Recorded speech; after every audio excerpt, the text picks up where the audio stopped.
നല്ലതൊരിക്കൽ മാത്രം വന്നു ചേർന്നിടും മനുഷ്യജന്മമേ നിന്നുടെ കൈകളിൽ വലിച്ചെറിഞ്ഞു കളയും മുൻപേ ഒന്നിരുത്തി ചിന്തിച്ചിടേണം ഒന്നല്ല 1000 തവണ. ആത്മാർത്ഥമായി പ്രണയിക്കുന്നവർ ഇന്ന് ഇല്ലാതെ ആയിരിക്കുന്നു. ഇനി അങ്ങനെയുള്ളവർ ഉണ്ടെങ്കിൽ അവർ തമ്മിൽ കണ്ടുമുട്ടാറില്ല. ഇനി കണ്ടുമുട്ടിയാൽ അതവരുടെ ഭാഗ്യം മാത്രം. ഒരുമിച്ച് ജീവിക്കുവാൻ കഴിഞ്ഞാൽ അതവർ ചെയ്ത പുണ്യത്തിന്റെ ഫലം. അപ്രതീക്ഷിതമായി കണ്ടുമുട്ടുന്ന ചിലരുണ്ട്. ഇത്രയും നാൾ കണ്ടുമുട്ടാൻ വൈകിയല്ലോ എന്ന് പിന്നീട് തോന്നുന്ന ബന്ധങ്ങളായി മാറുന്നവ. ഒരേ വട്ടുള്ള 2 സൈക്കോകൾ ചേരുന്നിടത്താണ് യഥാർത്ഥ സൗഹൃദം ജനിക്കുന്നത്. സ്നേഹം എന്നത് 2 ശരീരങ്ങൾ ചേർന്ന ഒരു ആത്മാവാണ്. അത് കൈക്കുമ്പിളിൽ കോരിയെടുക്കുവാനോ തട്ടിയെടുക്കുവാനോ കഴിയില്ല. പകരം ഹൃദയത്തിൽ നിന്നും ഹൃദയത്തിലേക്ക് പകർന്നു നൽകുവാനേ കഴിയൂ. സ്നേഹിക്കുവാൻ ആദ്യം വേണ്ടത് സത്യം മാത്രം പറയുന്ന നാവാണ്. പിന്നെ വേണ്ടത് അഭിനയം ഇല്ലാതെ ജീവിക്കുവാനുള്ള കഴിവും. ജീവിതം പല വേഷങ്ങൾ തരുന്നു, സ്വപ്നങ്ങൾ പല കാഴ്ചകളും.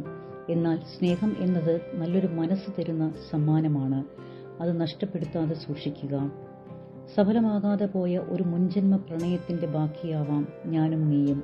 അല്ലെങ്കിൽ ജീവിതത്തിന്റെ പാതി വഴിയിൽ നമ്മൾ ഒരിക്കലും കണ്ടുമുട്ടില്ലായിരുന്നു. ഏതോ ഒരു നിമിത്തം പോലെ ഒരിക്കൽ പരസ്പരം പരിചയപ്പെട്ടു. പിന്നീടൊരിക്കൽ വീണ്ടും തമ്മിൽ കണ്ടുമുട്ടി. പിന്നെ അത് പലപ്പോഴുമുള്ള സംസാരമായി, ഇടയ്ക്കിടെയുള്ള ചെറിയ പിണക്കങ്ങളായി, അങ്ങനെ അത് പിരിയാനാവാത്ത സൗഹൃദമായി. ആ സൗഹൃദം ഇപ്പോൾ ജീവനായി മാറി. നീ എന്ന ഒറ്റ വാക്കിൽ അവസാനിക്കുന്നു ഇന്നെന്റെ ലോകം. നിന്നോടൊപ്പമുള്ള ഓരോ നിമിഷങ്ങളുമാണ് എനിക്ക് ഏറ്റവും പ്രിയപ്പെട്ടത്. നിന്നോളം പെയ്തിറങ്ങാനാവില്ല ഒരു മഴക്കാലത്തിനു മുന്നിൽ. നിന്നോളം കുളിരുകോരി ചൊരിയുവാനാവില്ല ഒരു തണുപ്പ് കാലത്തിനു മുന്നിൽ. ഓരോ തവണ നിന്നെ കാണുമ്പോഴും ഞാൻ അറിയുന്നു എൻ്റെ ഉള്ളിലെ പ്രണയം. നീ പോലും അറിയാത്ത എൻ്റെ മാത്രം പ്രണയം, എൻ്റെ സ്വകാര്യ പ്രണയം. എത്ര അഗാധമാണ് നിന്റെ ഈ മിഴികൾ. എത്രയോ പുഴകൾ ലയിച്ചൊരു സാഗരമാണത്. എന്തെല്ലാം കഥകളാണവയ്ക്ക് മൊഴിയാനുണ്ടാവുക. നിൻമിഴികൾ, അവയെന്നെ നിന്നിലേക്ക് കൂടുതൽ അടുപ്പിക്കുന്നു. നിൻ മൊഴികൾക്കായി ഞാൻ കാത്തിരിക്കുന്നു. നീ എന്നിൽ നിന്നും അകലുന്നു എന്ന് തോന്നിയപ്പോഴാണ് ഞാൻ നിന്നിലേക്ക് കൂടുതൽ അടുത്തത്. എന്നാൽ ഞാനിന്ന് എന്നിൽ നിന്ന് പോലും ഒരുപാട് അകലേക്ക് പോയി കഴിഞ്ഞിരിക്കുന്നു. 2 പേർ പ്രണയത്തിലായിരുന്നു. അതിലൊരാൾക്ക് അഭിനയിക്കുവാനും മറ്റൊരാൾക്ക് പ്രണയിക്കുവാനും അറിയാമായിരുന്നു. അറിയാതെയുള്ള നഷ്ടങ്ങളെല്ലാം അറിഞ്ഞുകൊണ്ടുള്ള നഷ്ടപ്പെടുത്തലുകളാണ് പിന്നീട് പലപ്പോഴും ദുഃഖങ്ങളായി തീരുന്നത്. ഓരോ യാത്രയിലും അറിയാതെ തിരയുന്നു ഞാൻ നിന്നെ, കൈവിട്ടുപോയ നിൻ കൈകളെ, നിന്റെ നിറമുള്ള ഓർമ്മകളെ. ഇനി ഒരിക്കലും എന്നെ കാണാൻ കഴിയില്ല എന്നറിയുമ്പോൾ ഒരു നിമിഷമെങ്കിലും നിന്റെ മനസ്സൊന്ന് വേദനിച്ചാൽ അത് മതി. നിന്റെ മനസ്സിൽ എനിക്കൊരു സ്ഥാനമുണ്ടായിരുന്നുവെന്നും എന്നെ നീ സ്നേഹിച്ചിരുന്നുവെന്നും എനിക്കല്ല നിനക്ക് മനസ്സിലാക്കുവാൻ. ഞാൻ മറന്നെന്ന് നീയും നീ മറന്നെന്ന് ഞാനും ഓർത്തുകൊണ്ടേയിരിക്കുന്നു. അങ്ങനെ ഓർമ്മയിൽ നമ്മൾ പരസ്പരം കണ്ടുമുട്ടിക്കൊണ്ടിരിക്കുന്നു. പ്രകടിപ്പിക്കാത്ത സ്നേഹം പിശുക്കിന്റെ നാണയശേഖരത്തിലെ ക്ലാവ് പിടിച്ച നാണയങ്ങൾക്ക് തുല്യമാണ്. ആ സ്നേഹത്തിന് യാതൊരു വിലയുമില്ല.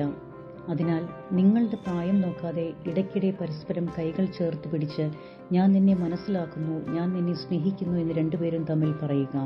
അവിടെ സ്നേഹം കൂടുകയേയുള്ളൂ, ഒരിക്കലും കുറയുകയില്ല. ഏത് സങ്കടങ്ങൾക്കിടയിലും നമ്മുടെ ഒപ്പം നിന്ന് സഹായിക്കുന്നവരെയാണ് പിന്നീടുണ്ടാകുന്ന എല്ലാ സൗഭാഗ്യങ്ങളിലും നമ്മോടൊപ്പം കൂടെ കൂട്ടേണ്ടത്. ഒരു നല്ല പുരുഷൻ എന്ന് പറയുന്നത് സുന്ദരനോ പണക്കാരനോ ആയിരിക്കണമെന്നില്ല. ഒരു സ്ത്രീയുടെ പ്രാധാന്യം അറിയാവുന്നവനും അവരെ ബഹുമാനിക്കുവാൻ മടിയില്ലാത്തവനും ആയിരിക്കും. നിങ്ങളെ ലഭിച്ചതിൽ അഭിമാനിക്കുകയും സന്തോഷിക്കുകയും നിങ്ങളെ ബഹുമാനിക്കുകയും പിന്തുണയ്ക്കുകയും നിങ്ങൾക്ക് വേണ്ടി മറ്റുള്ളവരോട് വാദിക്കുകയും നിങ്ങളെ സ്നേഹിക്കുകയും സംരക്ഷിക്കുകയും എല്ലാത്തിനും ഉപരിയായി നിങ്ങളെ നഷ്ടപ്പെടുമോ എന്ന് ഭയക്കുകയും ചെയ്യുന്ന ഒരാളെ വേണം നിങ്ങളുടെ ജീവിതത്തിലേക്ക് കൂടെ കൂട്ടാൻ. എൻ്റെ വരികൾ ഇപ്പോഴും അപൂർണമാണ്. നീ വായിക്കുമ്പോൾ മാത്രം പൂർണ്ണമാകുവാനായി ഞാനൊരു മൗനത്തെ അതിലൊളിപ്പിച്ചു വെച്ചിട്ടുണ്ട്. Thanks for watching. Today is your day. Rise, shine and fly.